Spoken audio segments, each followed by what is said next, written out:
10 katotohanan tungkol sa tahimik na tao.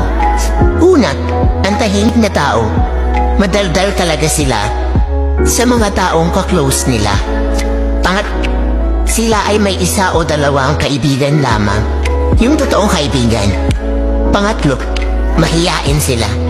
Pang-4, madalas nagsasalita sila sa isip nila.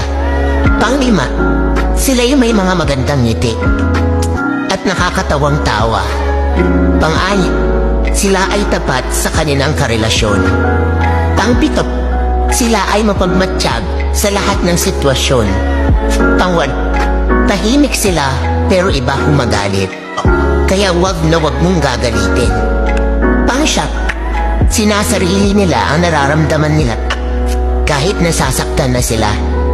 Pang-10, pag sila nakilala mo ng lubusan at maging komportable sila sa'yo, doon nila ipapakita ang totoong sila.